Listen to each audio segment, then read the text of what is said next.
Olá, pessoal. Novamente, dou as boas-vindas a vocês. Nossa disciplina de Relações Sociais, Democracia e Educação do curso de mestrado em Ciência da Educação da Universidade Leonardo da Vinci.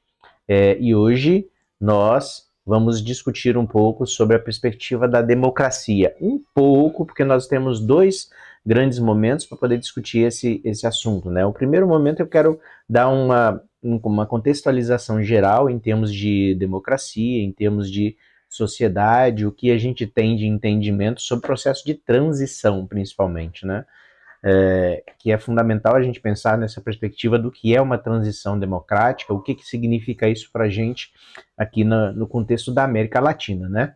Considerando que nós tivemos regimes totalitários em quase todas as nações da América Latina, a gente precisa estar pensando nessa perspectiva da redemocratização, o que representa esse movimento, quais as condições que ocorreram que fizeram com que a gente tivesse essa perspectiva, né?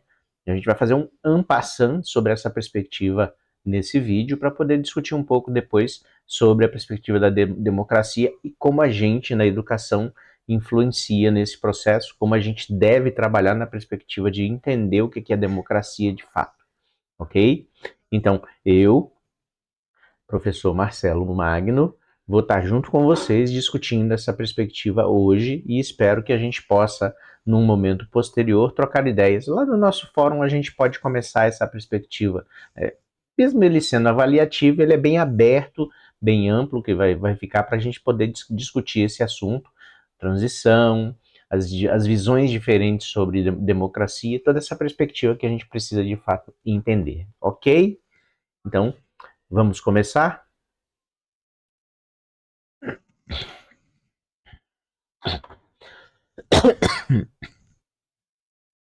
Desculpa, gente, esse é um resquício ainda de uma gripe, de dengue que a gente passou aqui também. Vamos lá. Hoje nós vamos começar com a temática, então, democracia e educação, né?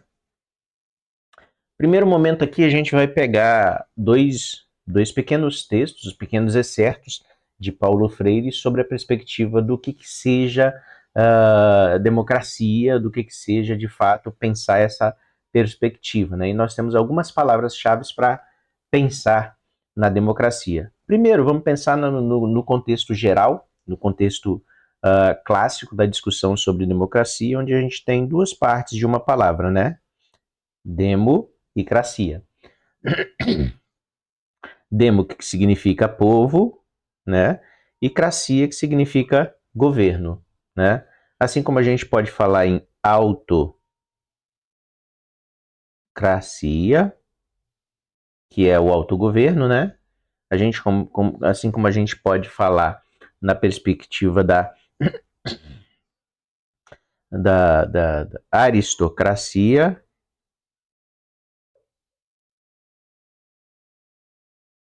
né? Aristo, governo dos bons, né? Cracia, governo dos bons, autocracia, autogoverno, né?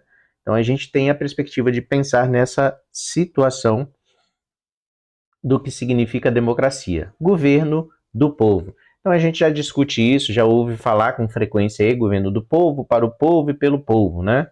Com o povo, para o povo, pelo povo. Então é uma questão que a gente tem que pensar no contexto de que, se é democracia, ela já exige um processo de participação, não um processo de pertença, de participação, de construção conjunta dessa questão governamental, né? É uma questão importante pensar nessa questão conceitual inicial pela origem da própria palavra, né? E lembrando, democracia é uma palavra que deriva do grego, né? E tem justamente essa perspectiva de discutir a democracia desde os tempos da era clássica com os gregos, em que a gente tinha aí a presença das ágoras, né? Que era o espaço de discussão pública, de fato, né? Espaço público de discussão sobre as necessidades da cidade, né? Sobre as necessidades de uma localidade. Então toda localidade tinha sua ágora, que é onde as pessoas se reuniam para discutir essas questões de fato. As pessoas, vamos lá, redemocratizando também essa perspectiva do conhecimento, as pessoas que eram previstas estarem presentes. Né? A gente sabe que na Grécia Antiga o escravo não tinha esse espaço de participação. A mulher, de fato, não estava previsto esse espaço de participação. Então, essa democracia era vinculada à perspectiva de discutir dos homens que se reuniam, e nem todos os homens. Né? A gente tinha, de fato, aí a presença daqueles que eram considerados os bons. Então, cabe até pensar no que significava democracia, o que significa democracia, qual foi a evolução em relação a essa perspectiva da discussão democrática.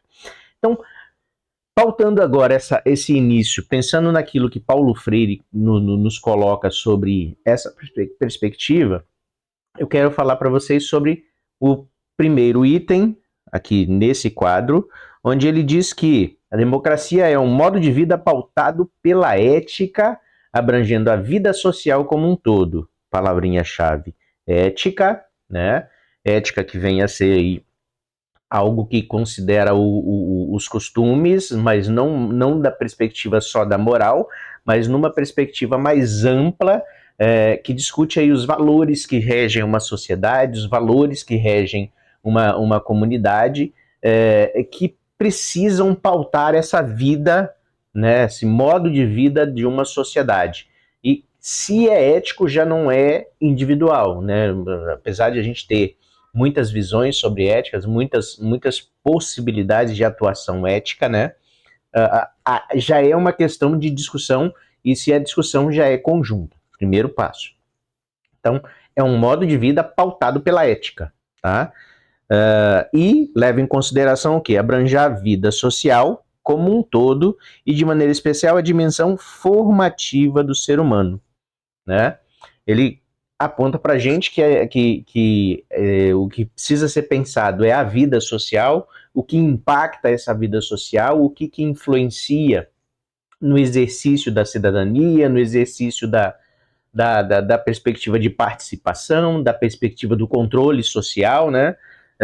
Claro que ele lá atrás não falava nessa perspectiva do controle social, mas ele falava da participação e da exigência dos direitos. Então, você tinha justamente aí o germe, a semente da discussão sobre a participação da sociedade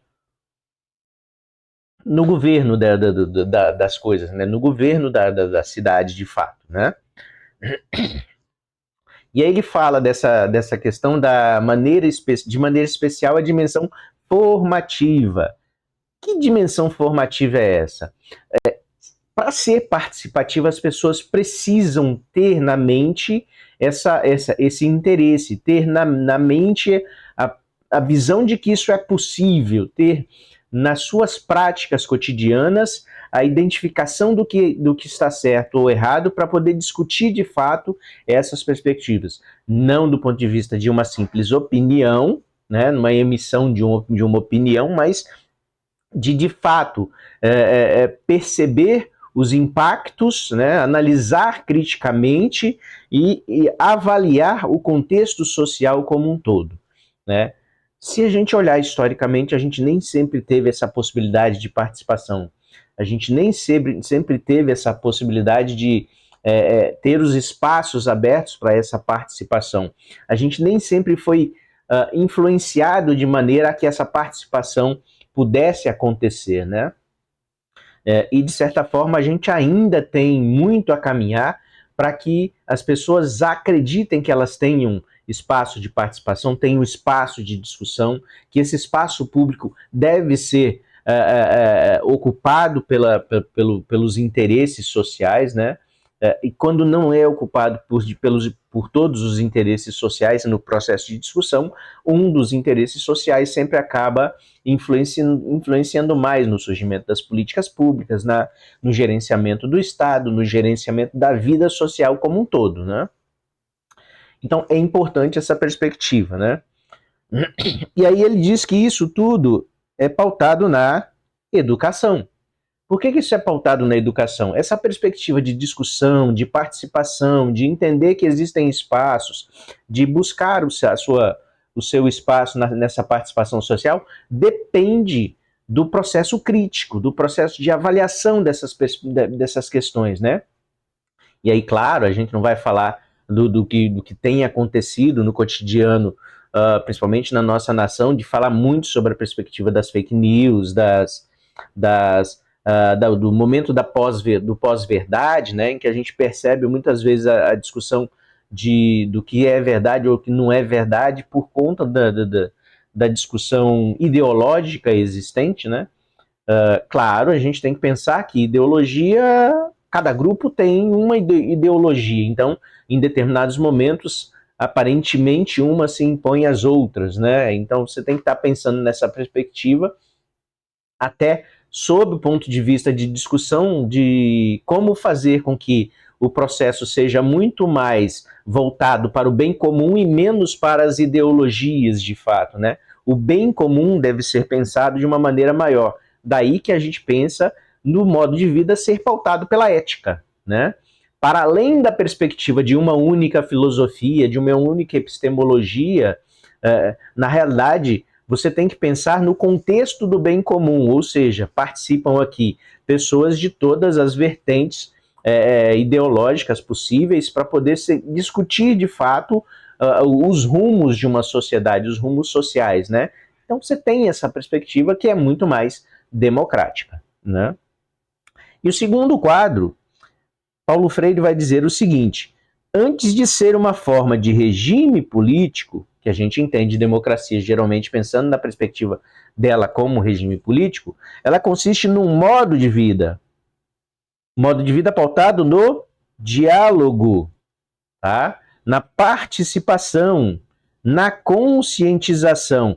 Alguns vão dizer assim, isso aqui é um processo de ideologização. Não, é um processo de abrir a mente das pessoas para a necessidade de participar, para a necessidade de ocupar os espaços necessários para que o maior número possível de visões possam estar presentes na discussão democrática, na discussão dos direitos, na discussão das políticas públicas, na discussão do funcionamento de uma sociedade, tá? E isso leva ao processo de mudança social, né? Não tem avanço científico sem discussão, não tem avanço social sem discussão. Então a gente precisa, de fato, reconhecer essa perspectiva para poder avançar no sentido de tornar a prática democrática mais ativa na nossa sociedade, né? Não ser só uma questão de diálogo, uma questão de fala, sem a prática acontecer de fato, né? Bom, pensando no que fundamenta isso, nós temos hoje duas questões que são importantes discutir aqui, né? Pensando no contexto, nós temos, primeiro ponto, o mundo hoje é globalizado. O mundo é globalizado e isso implica em pensar aspectos que influenciam o processo democrático, né?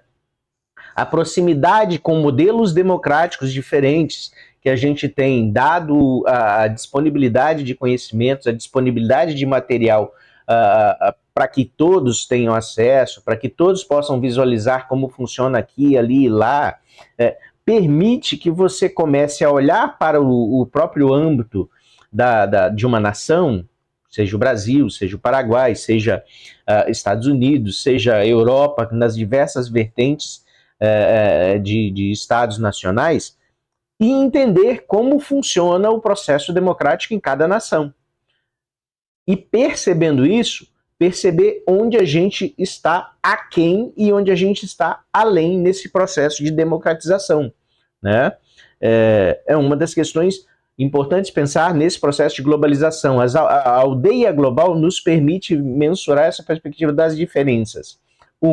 2, pensando na perspectiva dessa globalização, a gente também começa a perceber que as diferenças, às vezes, fazem com que as nações entrem em conflito, né? E a gente percebe que a globalização traz esse viés também da perspectiva, inclusive da perda de uma coisa fundamental, que é a soberania. A soberania nacional, né? A soberania não pode ser perdida. A gente tem que pensar que existe aí os estados nacionais, as nações, os países que têm sua perspectiva do seu espaço físico, do seu espaço social, do seu povo, da sua cultura, que precisa ser respeitado, independentemente dessa questão da transnacionalização do capital, né, que a gente percebe que traz uma discussão muito intensas nesse sentido. Tá? E como é que a gente percebe que começa essa globalização e ela apresenta impactos para a gente? Se nós pensarmos na perspectiva do contexto, nós teremos aí, após a Segunda Guerra Mundial, nós tivemos sucessivas transformações econômicas, sociais e políticas. Né? Primeiro, houve aí uma questão relacionada à perspectiva de tentar inibir a possibilidade de outras guerras, né? Surgimento da Organização das Nações Unidas, que tenta trabalhar essa perspectiva para dirimir conflitos sem existência de guerras, né? A Liga das Nações, que também trabalhou essa perspectiva, né? Nós tivemos duas grandes guerras quase que seguidas, né? Claro, houve um espaço de tempo bem grande entre elas, mas que uma só ocorre por resquícios da outra, né? Que tem questão relacionada ao nacionalismo presente, a busca por uma perspectiva de maior quantidade de territórios, né, de investimentos necessários, né, economias que se degradam e passam a culpar outras pessoas, e aí a gente tem que pensar nessa perspectiva do que aconteceu. Do ponto de vista dessas transformações, a gente nota que houve a divisão do mundo num primeiro momento em dois grandes blocos, né, o bloco capitalista e o bloco comunista, né, o bloco socialista, comunista, que trabalhavam de questões diferentes do ponto de vista econômico, formatos diferentes dessa questão da discussão socioeconômica, né? E que impactava, inclusive, na perspectiva dos conflitos, né? Houve a Guerra Fria, né? E essa Guerra Fria traz um contexto de percepção da necessidade de procurar dirimir conflitos, procurar trabalhar essas questões da discussão geopolítica, né? E aí você pensa na perspectiva de que são dois blocos políticos diferentes, dois blocos econômicos diferentes, né? Que influenciam as demais nações. Quer dizer, um primeiro momento de você transnacionalizar determinadas questões que são vinculadas à questão social, política, econômica, né? E aí vem a perspectiva a discussão armamentícia, a discussão de instalação de negócios específicos, né, estratégias de negócios que foram surgindo nesse sentido, com uma divisão social do trabalho que termina acontecendo nesse sentido, e a gente percebe as discussões em relação aos países desenvolvidos e subdesenvolvidos, né, que são às vezes expoliados os subdesenvolvidos porque as suas construções, suas relações sociais são menos intensas do que nos países desenvolvidos e eles são explorados, né, no sentido clássico da palavra, pelas empresas transnacionais, que a gente denominava antes como multinacionais, né, porque pertenciam a várias nações. Na realidade é transnacional, porque elas estão em várias nações, mas o seu capital vai depois para um único local, né? A gente percebe que isso trouxe aí a perspectiva de que o capital foi se tornando mais fluido entre as diversas nações, né?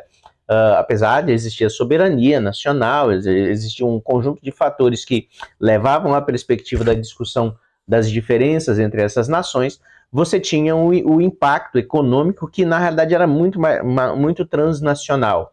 E aí você tem um avanço tecnológico. Com o avanço tecnológico, a gente percebe que a globalização se torna não mais só uma transnacionalização das empresas, mas a transnacionalização do capital, né?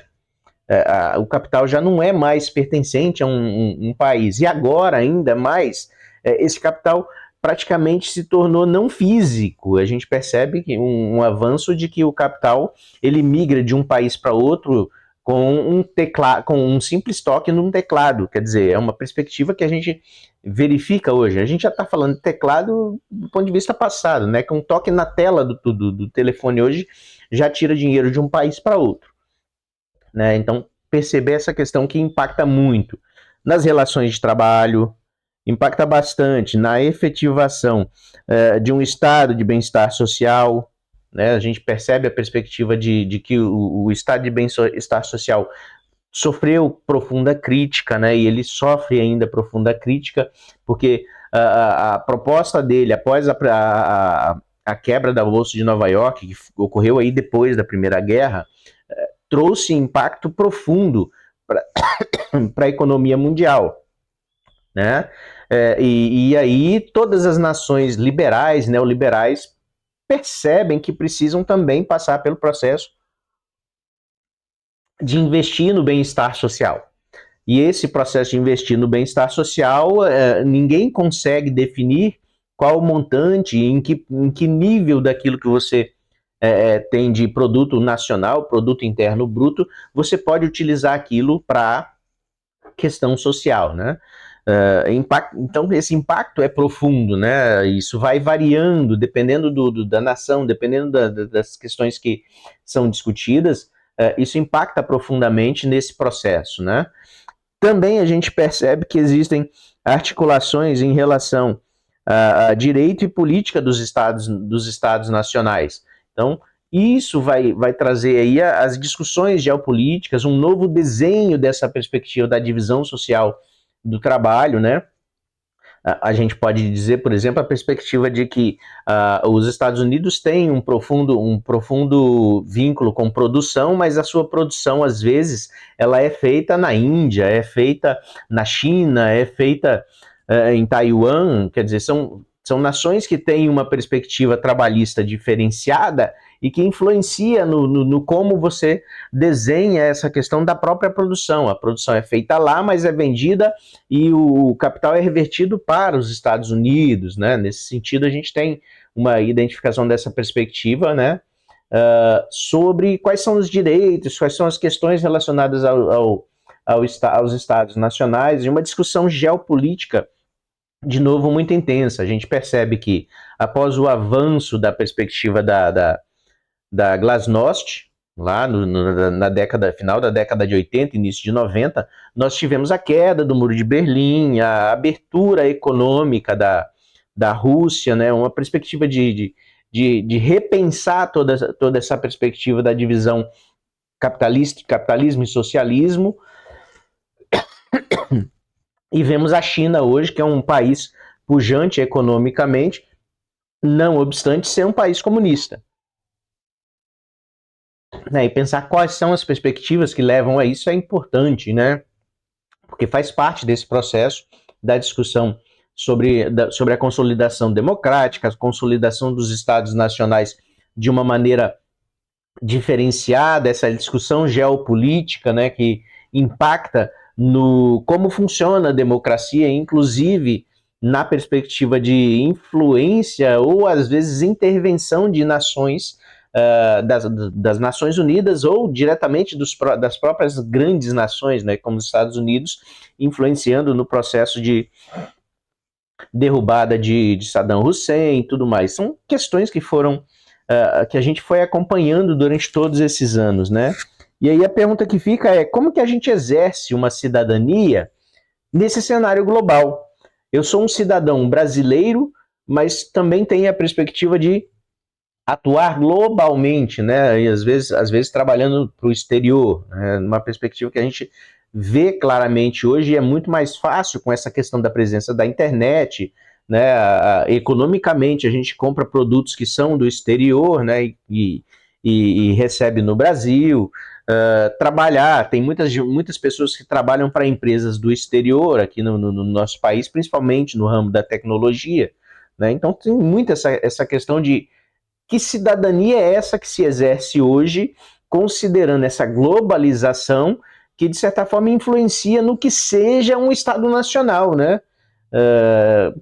Como é que você de fato se identifica como brasileiro hoje, considerando essa perspectiva da necessidade de ser um cidadão também global, né? É importante essa discussão, deixar isso claro, fazer essa discussão do que é agir globalmente, do que é agir localmente, do que é pensar globalmente, para poder de fato identificar os impactos do que o exterior traz para dentro do Brasil, os impactos que nós geramos para o exterior, para poder discutir questões econômicas, políticas, sociais, que de fato sejam importantes para o cotidiano de uma nação, de uma população, no caso nosso, do Brasil, no caso do Paraguai, no caso dos Estados Unidos, da população estadunidense. Tem que pensar toda essa perspectiva do que seja o conjunto e do que é fazer parte de um conjunto maior, né?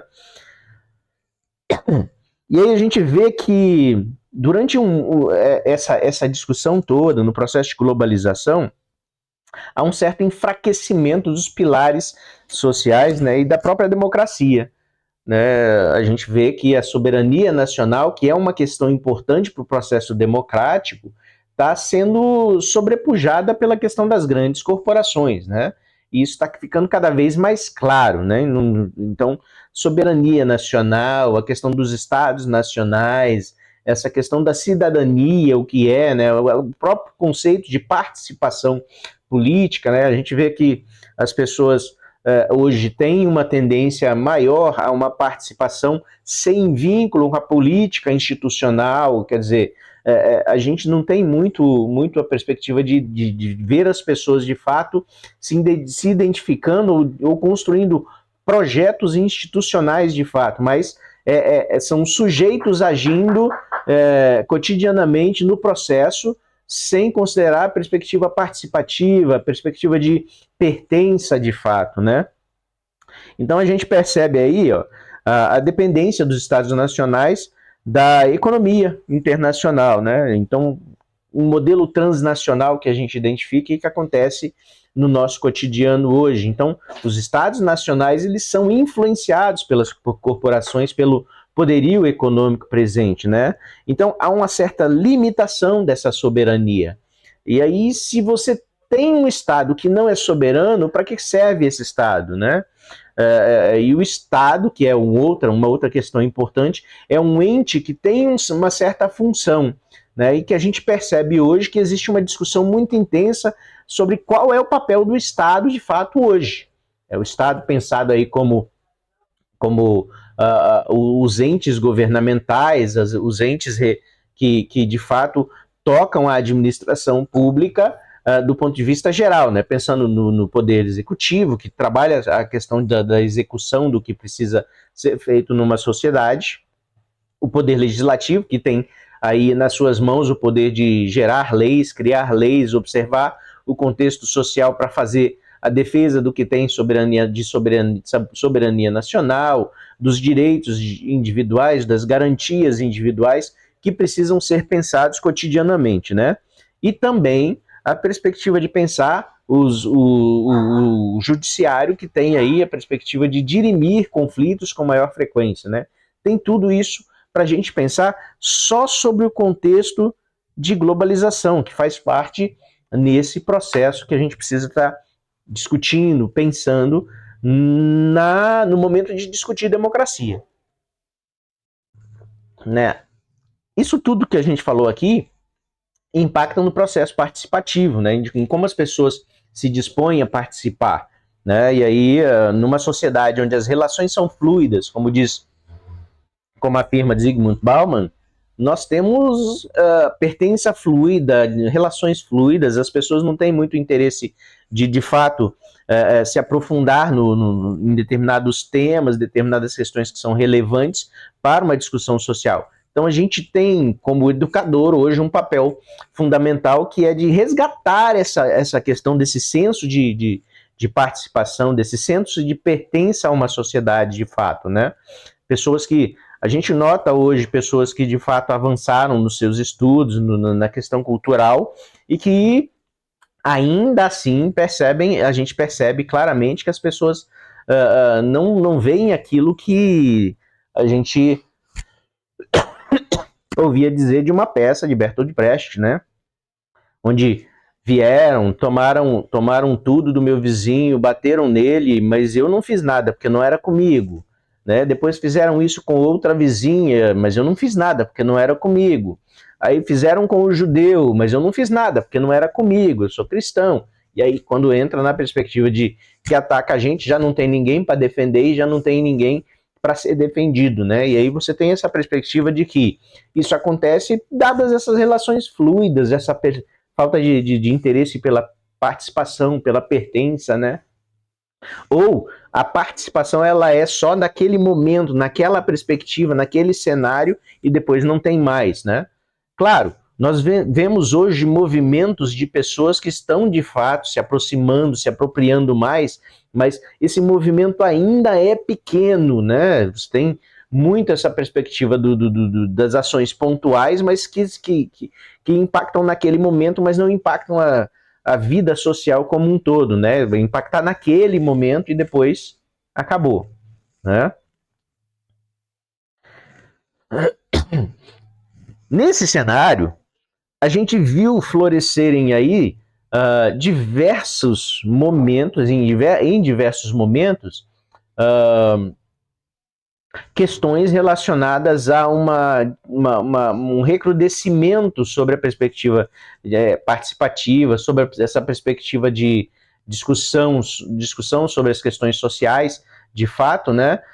E o recrudescimento trouxe a presença do autoritarismo, do totalitarismo, né? Seja na perspectiva de pensar os países comunistas com seu totalitarismo, mas também os países capitalistas com a presença aí do impacto dos chamados golpes militares, da perspectiva da tomada do poder por militares que depois se tornam muito totalitários, né? Então você tem totalitarismos presentes em diversos momentos na sociedade mundial, né? E na nossa nação nós tivemos uma perspectiva que se tornou real também neste sentido. Né? Então nós hoje temos um processo que é de repensar essa perspectiva da presença de um autoritarismo, de um totalitarismo, ou não na política nacional, no cenário das discussões das políticas públicas e sociais, né? Qual foi o impacto gerado anteriormente, qual é o impacto que isso trouxe, do ponto de vista tanto normativo quanto positivo, pensar nas questões empíricas do que isso trouxe para o processo de participação e da geração de instituições sociais na nossa nação, instituições políticas, né, que ainda existem da mesma forma como elas foram pensadas naquele momento do espaço totalitário, né? E isso vai se demonstrando cada dia mais na perspectiva de que o processo de transição, ele ainda está acontecendo, né? Nós não temos uma perspectiva de discutir, de fato, a consolidação democrática ainda no nosso país, né? Mas a gente já percebe que uma questão que esteve presente e ainda está presente é a discussão sobre a alternância do poder ou de concentração de poder, né? Historicamente, os políticos que a gente viu estarem no poder, estarem na frente das discussões políticas nacionais, são políticos das mesmas famílias, né? Se a gente identificar historicamente, são as mesmas famílias que estão presentes no processo de discussão política nacional, né? Então, a discussão sobre a alternância de poder, de fato, se ela existe ou não, qual o nível dessa alternância que aconteceu, é importante hoje, né? E pensar no que significa essa alternância e como fazer com que essa alternância de poder, de fato, aconteça, né? Até pensando na perspectiva de como fazer para que quando um governante entra, ele não destrua tudo que o outro fez anteriormente, mas avance no processo para que o bem comum seja pensado e não o bem daquele grupo, né? Então, a alternância de poder tem fatores positivos, mas tem fatores que precisam ser discutidos do ponto de vista ético, do ponto de vista da questão da continuidade, né? De fato, nesse processo de transição. Nem sempre é fácil, por exemplo, a transição de governo entre um governo e outro, né? E não estou falando do último, estou falando dos diversos momentos em que nós tivemos transição, e isso nem sempre é muito tranquilo, nem no nível federal, muito menos no estadual, quiçá no nível municipal. Então a gente tem uma dificuldade muito grande do processo de continuidade das políticas públicas, no processo de continuidade daquilo que precisa ser pensado em termos de sociedade, né? A gente tem visto uma diminuição, mas ainda há uma certa concentração de poder, né? Hoje a gente percebe um florescimento, um recrudescimento do espaço democrático, da discussão do que é democracia, né? E pessoas que estão tentando ter espaços mais totalitários, o que é um grande risco do ponto de vista de uma sociedade, do ponto de vista da perspectiva de que alguém possa, de fato, assumir o espaço de poder e deixar, no vácuo que isso gera, deixar com que nós tenhamos um regime totalitário novamente, como a gente tem visto acontecer em algumas nações da América Latina, e que não tem sido nada favorável para a população, né?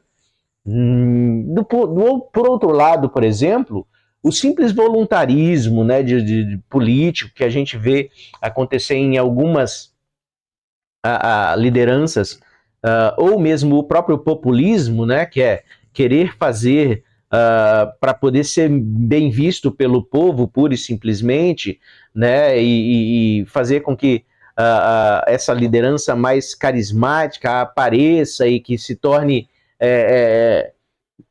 é muito perigoso, porque as pessoas têm a tendência de procurar os salvadores da nação, né, os salvadores nacionais.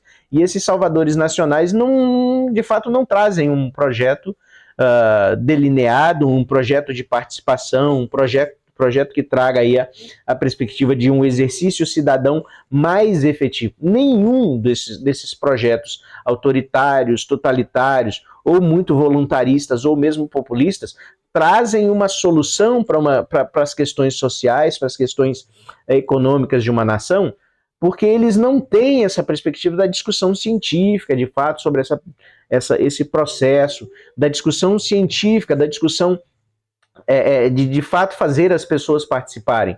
Existe muito mais uma perspectiva de desconstrução do que já existiu, do que uma perspectiva de fato fazer avanços necessários, né?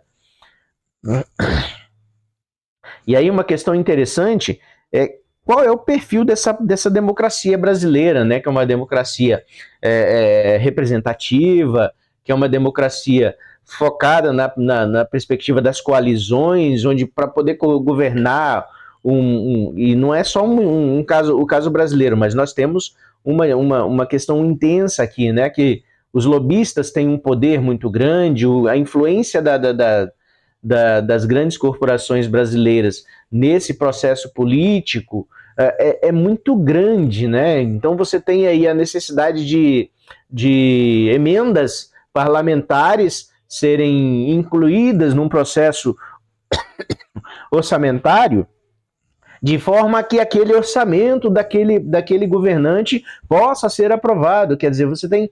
E essas emendas nem sempre são emendas de fato que trazem o avanço para a população. Na realidade, elas propõem um determinado item para aparecer aquele político em específico. E menos pela preocupação com a sociedade enquanto tal, né? E aí a gente tem uma questão interessante que a gente tem que parar de pensar só nessa perspectiva da política comparativa sobre o regime, porque o caso brasileiro, a democracia brasileira tem suas especificidades que precisam ser discutidas, precisam ser pensadas, né? Nós temos instituições que ainda estão presentes, essas instituições são de fato aí influenciadoras do processo político nacional, mas que já estavam presentes, que foram criadas dentro do espaço totalitário, do espaço autoritário, né, e que permanecem com suas características da mesma forma, né? Então, uma perspectiva dessa transição política, ela começa na perspectiva de que o próprio processo do ditatorial, ele acontece durante um período, mas ele não tem como se manter por muito mais tempo, e quando você começa em 60, no meados da década de 60, e quando chega aí já em meados da década de 70, você tem que começar a flexibilizar um conjunto de fatores, porque o processo autoritário já não poderia continuar respondendo daquela mesma maneira. Então começa o processo de transição para a questão democrática, que vai aí culminar com as eleições diretas lá no ano indiretas ainda, no ano de 85, né? E que propõe um movimento diretas já, né? Que é um movimento de participação, um movimento de fato aí da população querendo essa abertura política, essa questão relacionada a um espaço mais democrático, né? Mas ainda assim você tem essa perspectiva das instituições que permanecem da mesma forma, sem ter sido repensadas, né? Porque você está num processo de transição e esse processo não ficou claro ainda para a nação brasileira, mesmo a gente estando aí desde 85 para cá, né? Pelo menos aí uns 40 e poucos anos nesse processo de discussão, tá? E aí vamos lá, nós temos que pensar nessa questão do que é equidade, do que é sustentabilidade, do que é inclusão social de fato, né? Porque se pensarmos na política do bem-estar social, de um estado de bem-estar social, você tem a presença dos processos relacionados aos diversos bolsas presentes, né, que são instrumentos sociais de redistribuição de renda, mas essa redistribuição de renda, ela deve ser pensada para poder gerar movimento de fato na sociedade e não que as pessoas se acostumem com essa perspectiva dessa renda, né? Um cenário que pode nos assustar é um cenário onde o trabalho passa a ser feito pelas máquinas como um todo, e aí você teria a perspectiva de quem é que vai comprar, como vai comprar sem renda. E aí a discussão presente hoje já no contexto mundial é da necessidade de uma renda básica, né? E essa renda básica vai ser o quê? Vai ser como se fosse uma ração básica dada para a população para que elas possam sobreviver. Não é nem para viver, é sobreviver, né? Então, tem muito processo social que precisa ser discutido e as pessoas não têm ficado muito atentas a essa condição, até por conta da perspectiva desse desvínculo, né? Do que acontece e que impacta de fato o conjunto de uma sociedade. E as pessoas não estão preocupadas com o seu individual, né? Então, essa inclusão social precisa ser de fato pensada, delineada e discutida desde os espaços educacionais diversos que a gente tem, né? Seja escola, seja essa perspectiva dos espaços de trabalho, que também tem um processo educacional vinculado, pensar nessa sustentabilidade para além da perspectiva do que é o meio ambiente, pensar na sustentabilidade da própria sociedade, né? Como é que isso vai funcionar, né? Quais são as questões necessárias e o processo de justiça, de equidade, né? Não de igualdade, mas de equidade, né? Dar o necessário para que todos tenham condições, né? E de fato redesenhar esse processo de uma sociedade, né? O processo de acumulação de capital já ficou muito intenso, né? Então talvez agora seja o momento, como diria Delfim Neto, de pensar na divisão do bolo, que não aconteceu lá atrás, na época dele como ministro da Economia, e que, de certa forma, a gente não vê acontecer de fato na sociedade.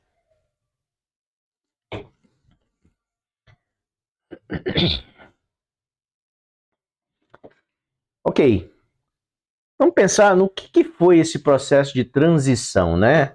A gente tem perspectivas sobre essa natureza desse processo de transição, né, que acontece aí pensando no que nós tivemos de um processo de uma política que era do café com leite, da perspectiva da discussão sobre quem entrava no poder, da perspectiva da discussão sobre o comunismo se instalar na nação, e aí esse medo do comunismo se instalar traz a perspectiva da discussão de um Estado mais totalitário.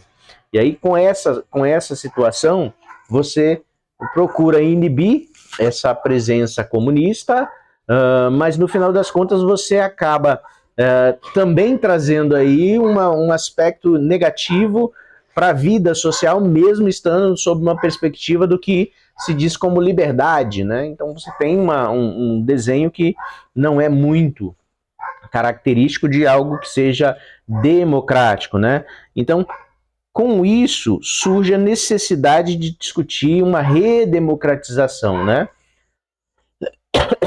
E isso acontece paulatinamente, né? Você tem primeiro um recrudescimento, um enrijecimento sobre a questão dos direitos individuais, direitos e garantias individuais, que terminam sendo caçados, terminam sendo limitados, e que depois você tem que começar a abrir mão disso para poder gerar participação, para poder de fato fazer com que uma sociedade queira de fato aí uma perspectiva mais democrática e tudo mais, né? Então surge aí alguns passos, tá?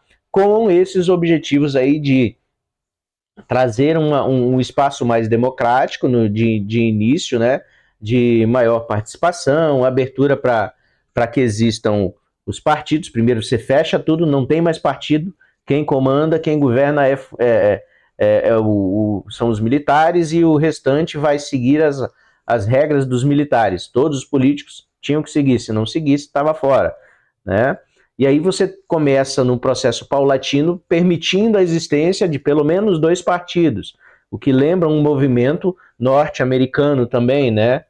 Com liberais e democratas, né? Conservadores e democratas, aliás, que tem essa perspectiva lá nos Estados Unidos, ainda hoje, apesar de existirem outros agrupamentos políticos, são os 2 grandes grupamentos existentes, né? Na nossa nação nós temos hoje nada mais nada menos do que pelo menos uns 20 partidos políticos, né? Tudo esfacelado, sem nenhum projeto, cada partido. Projeto de fato, que quando a gente diz é pensar o que seja uma linha epistemológica que guia o seu conteúdo político, o seu conteúdo social, o seu conteúdo econômico, o seu conteúdo de liberdades individuais, né? Então fica muito esfacelado e sem a discussão de fato do que se pretende como projeto de governo, como um projeto de um projeto partidário de fato, né? Então você tem aí um conjunto de partidos que influenciam nessa nossa discussão hoje política, que são os partidos pequenos que vão se ajuntar com os grandes em determinados momentos para poder tomar determinadas decisões em relações de legislação, em relação de políticas sociais e políticas públicas, né? Mas focados no movimento muito de coalizão, muito focado na perspectiva de trazer aí uma possibilidade de voto somente perante a compra daqueles votos, né? Que é a presença do lobby, a presença da influência financeira nesse sentido, né? Quer dizer, não é uma política muito, de fato, democrática, né? É uma política de democracia representativa, onde os representantes não estão muito preocupados com os seus representados, eles estão preocupados, na verdade, com os seus interesses próprios, né? Então você tem essa perspectiva de repensar essa condição necessária. Então, olha, de 64 a 74, nós tivemos um regime de fato ditatorial, né? Até 74 é tudo fechado. Então, quem manda é quem está no governo, e quem estava no governo nesse período eram só os militares. De 74 a 89, nós vimos o espaço de transição, né? Inclusive com a eleição diretas, com as eleições indiretas, que marcaram aí vamos dizer, a deixada do poder pelos militares para os civis, né? E ainda sem uma perspectiva de fato discutir o que é essa democracia, né? Nós não pensamos um projeto democrático. Nós fizemos um processo de transição que não trouxe, de fato, uma descrição do que é essa democracia que a gente queria, né? Mas teve esse processo de transição. E esse processo de transição, houve aí a perspectiva da anistia, houve a perspectiva de trazer aí a reabertura de partidos políticos, a discussão de uma Câmara onde os civis participassem de uma maneira mais próxima ao que precisava em termos das discussões, só que ninguém discutiu o processo democrático. Então, de 89 a 2002, nós tivemos uma consolidação do liberalismo democrático. Não foi da democracia, foi da questão do liberalismo, né? A abertura econômica do país, né? Essa perspectiva de fato trazer os investimentos, da consolidação da terceirização, da consolidação da venda das empresas públicas que de fato não traziam impacto positivo para o espaço do governo, né, para o espaço do Estado.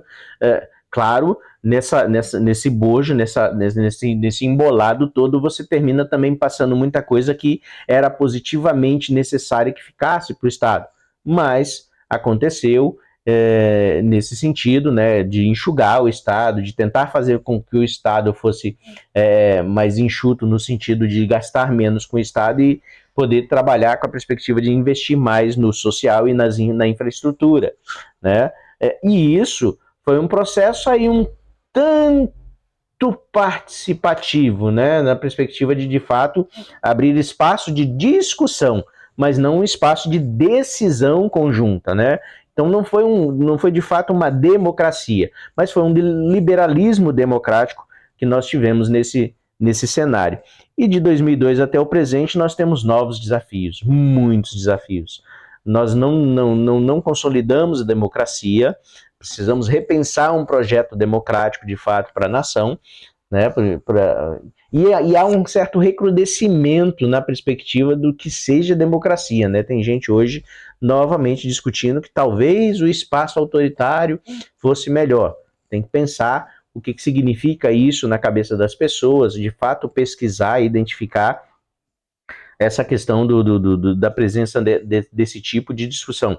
E eu não estou falando só sobre a perspectiva de um grupo, mas nos vários grupos existentes, seja de direita, seja de esquerda, você tem pessoas que são mais chamados xiitas, né, que são mais duros nesse sentido e que a gente percebe esse interesse de algo mais totalitário, tanto de um lado quanto do outro, né? Não é uma perspectiva que existe só de um lado da sociedade, né? Para pensar esse processo de transição e concluir, fazer um desenho de fato democrático,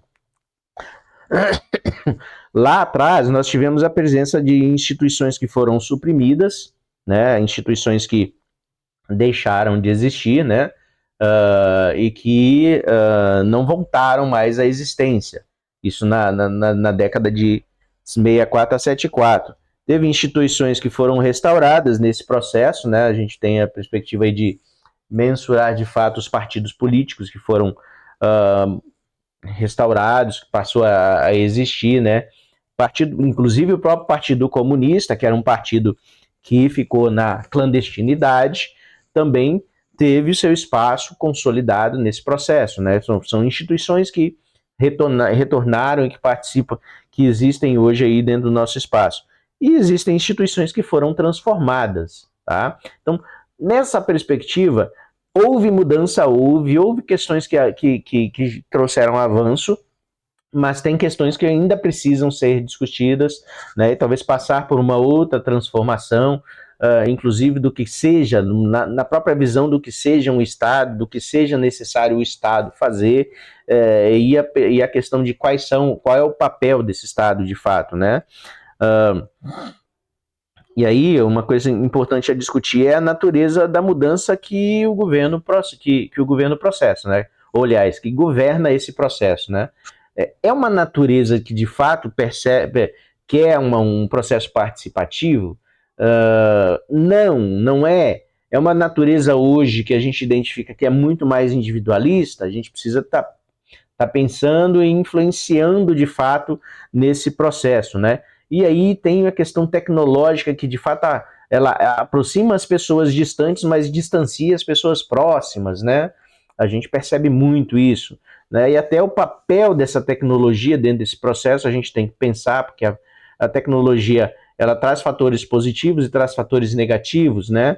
A gente tem que potencializar aquilo que é positivo e o negativo a gente tem que tentar diminuir, trazer questões que são importantes para a mudança nesse processo tecnológico, né? A gente percebe, por exemplo, que hoje um dos benefícios que se diz no contexto organizacional para as mulheres é que elas podem reservar os óvulos para ter filhos posteriormente. Então tem empresa que está propondo isso como benefício. Quer dizer, não sei se seria um tanto benefício, já que você tem a questão de congelar o óvulo para mais tarde, mas como você vai ter esse filho depois, quando você já não tiver mais condições de pegar aquele óvulo, o fertilizar e colocar para gerar, né? Vai ser in vitro esse processo, vai ficar bem complicado, ainda não tem clareza sobre isso. Sem contar o processo de instrumentalização das pessoas cada dia maior, né? E aí, outro detalhe que é importante pensar é o propósito dessa mudança, o porquê dessa mudança, né? Por que acontece essa mudança de um regime para o outro? As pessoas esqueceram do porquê que do ditatorial você volta para uma perspectiva democrática, né? E agora, sim, existem ciclos, e esses ciclos a gente tem que verificar exatamente o que aconteceu lá atrás, que influencia nas pessoas terem um interesse maior nessa perspectiva mais autoritária, mais impositiva, dita mais conservadora, né? Que a gente tem que identificar o que significam as palavras, os termos que estão sendo utilizados para poder, de fato, entender esse processo e orientar o nosso educando, né? Orientar, de fato, o nosso educando não quer dizer que você vai trabalhar com um processo de ideologização. Pelo contrário, você vai dirimir, vai diminuir, vamos dizer assim, vai purificar essa condição das ideologias presentes para que um termo tenha sua clareza no processo de discussão democrática, né? E aí também pensar em que direção isso vai mudar, né? Se vai ser para um regime, se isso é para uma continuidade, se isso é para uma mudança, se essa mudança é radical, se essa mudança é uma mudança assim, paulatina, né? Como que isso vai acontecer, né? E a gente vê que o nosso processo ele está bem focado nessa perspectiva de uma certa herança institucional, né? Liberal democrática, né? Nós não temos um processo que de fato trouxe uma discussão de democracia para o nosso espaço político, social de fato. O que a gente percebe é que houve um processo de continuidade. E o que é mais interessante nesse sentido é perceber que essa continuidade ocorreu malgrado observarmos que houve uma mudança de quem estava no poder. Né? Por quê? Porque essa política de coalizão, essa democracia onde você tem uma necessidade para a sua governabilidade de trabalhar com a perspectiva de conceder algumas coisas para os políticos, né, de conceder algumas questões relacionadas às emendas parlamentares, até a compra de votos, né, numa Câmara Federal, numa Câmara Estadual, numa Câmara Municipal, para manter a governabilidade, para poder fazer os projetos políticos que você tem interesse. Isso é muito ruim do ponto de vista do processo democrático, de fato, né? Quer dizer, a gente continua na perspectiva liberal-democrática nesse caso aí, né? Quase encerrando aqui, nosso modelo de democracia é um modelo representativo, né, onde a gente vota naqueles que vão nos representar e eles recebem aí a delegação dos poderes para fazer essa nossa representação. Eles têm que nos representar em que sentido? No sentido de discutir as questões relacionadas ao bem comum, ao bem da sociedade, né? E muitas vezes a gente percebe que, na realidade, o que existe por trás daquilo ali são os grandes interesses individuais ou interesses de grupos específicos que não são, de fato, que de fato não corroboram com o que é a necessidade social, a necessidade presente no cotidiano da nossa sociedade. Então isso precisa ser discutido, ser pensado, né? Tá? E dentro desse contexto de transição, O'Donnell vai dizer uma coisa muito importante, né? Que essa democracia talvez tenha sido muito mais uma democracia delegativa, né? A delegação de poderes que a gente fala, né? Que torna essa condição representativa. O'Donnell fala que ela é delegativa e que isso é muito mais um modelo de autoritarismo burocrático do que, de fato, uma situação de democracia. Tá? E aí, contrapondo-se a essa visão, Ricardo Silva diz o seguinte, ele diz acreditar que seriam comportamentos delegativos dentro de instituições representativas. Quer dizer, esses comportamentos delegativos é que são o negativo na história, né? A instituição é prevista para um processo democrático, para um processo representativo, né? Mas que não acontece porque existem comportamentos delegativos que a pessoa assume como se, na realidade, ela assumisse aquele poder e não como se ela fosse um representante do verdadeiro dono desse poder, né? Então, nesse sentido, você não teria aí, de fato, uma democracia representativa. Você teria aí ou um autoritarismo burocrático, como diz O'Donnell, ou uma presença de comportamentos delegativos dentro das instituições representativas. Instituições representativas são principalmente essas instituições políticas, né, como as câmaras de vereadores, as câmaras de deputado, o Senado, né, e as câmaras legislativas, no caso dos estados. A gente tem que pensar o que é que está se construindo de fato, o que é essa democracia, e eu até jogo para vocês. O que vocês acham que seja de fato uma democracia? O que representaria, o que faria com que essa democracia de fato existisse? É essa questão participativa? É essa questão da discussão mais pública? Como gerar esse processo de participação, de discussão mais pública? Essas ágoras necessárias de fato, né? Porque às vezes a gente percebe que se ouve muito uma voz e não se ouve as demais vozes que estão relacionadas aos problemas nacionais, né? aos grandes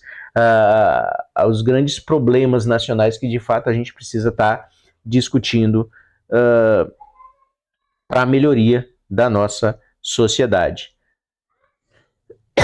Mas eu já aponto algumas coisas que são interessantes, né? Primeiro, para haver democracia, tem que ter um conhecimento efetivo do que é democracia, do que é política, do que é participação, do que é, de fato, esse contexto que impacta a vida das pessoas como um todo, né?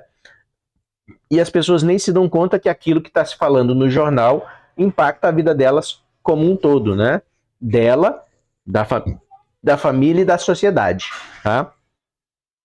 E aí isso exige participação, né? Participação efetiva, né? A construção dos espaços de discussão, a construção dos espaços de influência, né? A ocupação desses espaços de influência, de fato, né? Para que os diversos interesses sejam contemplados de fato e não os interesses de uma pequena parcela somente da população, né? O bem comum, em primeiro lugar, nesse sentido, precisa ser pensado, e para ser pensado tem que discutir com todas as visões necessárias, né? Então, tem que haver uma maior participação. E o outro fator importante é a presença da transparência efetiva.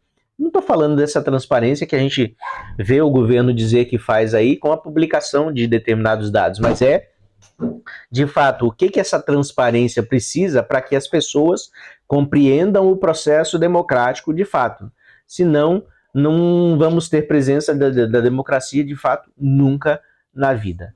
Né? Então, a gente precisa estar pensando nesses 3 grandes itens aqui no contexto de uma participação democrática. Só através da transformação da democracia política em uma democracia social, nós podemos esperar eventualmente ver um regime democrático genuinamente consolidado.